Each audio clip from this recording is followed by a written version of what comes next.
Mr. Engel.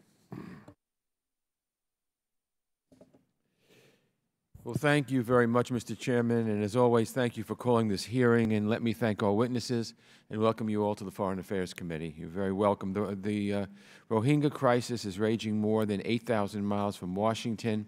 At that distance, events like this can seem remote, so during my statement, I ask that we display some images that show the reality facing the people of Burma right now as a reminder of the human tragedy unfolding as we sit here today.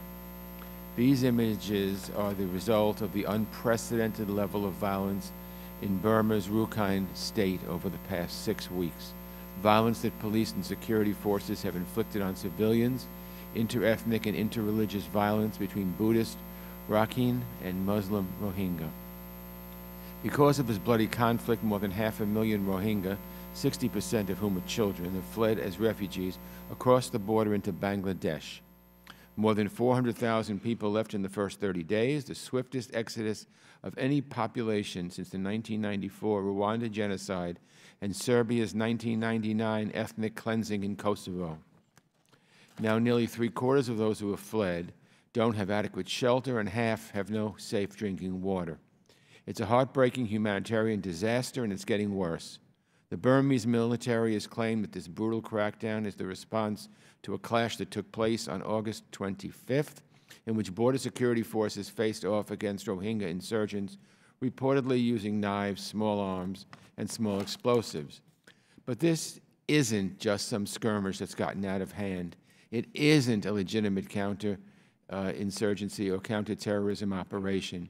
The Burmese military and border security forces have specifically targeted Rohingya using medieval tactics: slash and burn, rape, indiscriminate killing. 21 square kilometers of villages systematically burned to the ground.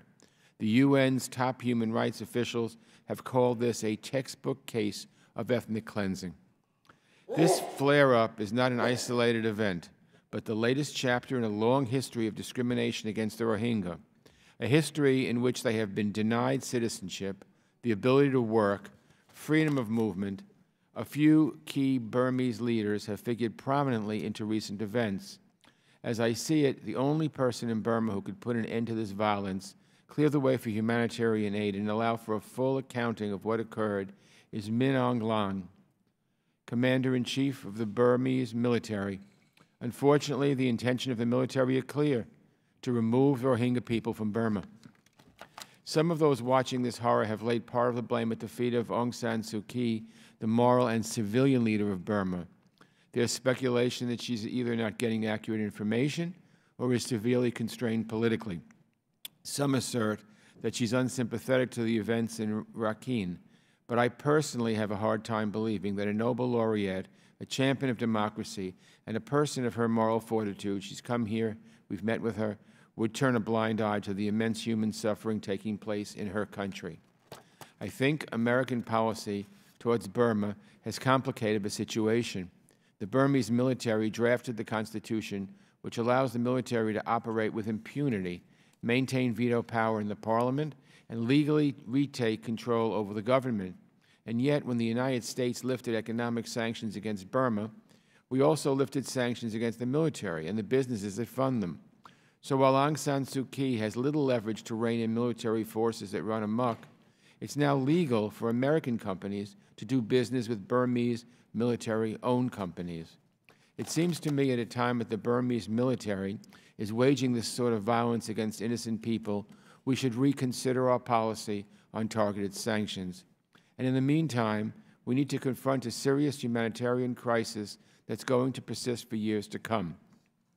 The United States has allocated $38 million to assist with the crisis. That number seems grossly inadequate considering the scale of the humanitarian nightmare now facing the government of Bangladesh. And this is in addition to the Rohingya still trapped inside Burma. Bangladesh, a country with an average income of around $1,300, is currently supporting nearly 1 million refugees. This is a country that already has close to the highest population density in the world.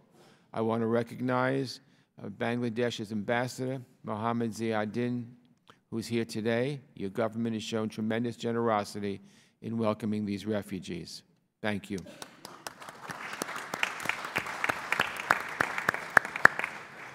And while your country opens its doors, I consider it an embarrassment that the United States is closing ours. The Trump administration has lowered our yearly cap on refugees from all over the world to 45,000 per year, the smallest number ever. As this crisis grows worse, and as it grew worse, Bangladesh took in that many people every 4 days. This policy harms American leadership on the global stage. It undermines our ability to speak credibly about refugees, human rights, or living up to basic international humanitarian principles. It diminishes our standing in the part of the world where China is only too happy to fill the void. So I do want to hear what our approach is, how the administration plans to deal with the crisis facing not just the Rohingya, but the Kachin, the Shan, and other ethnic groups under assault by the Burmese army. How this violence subverts the peace process and undermines the democratically elected government.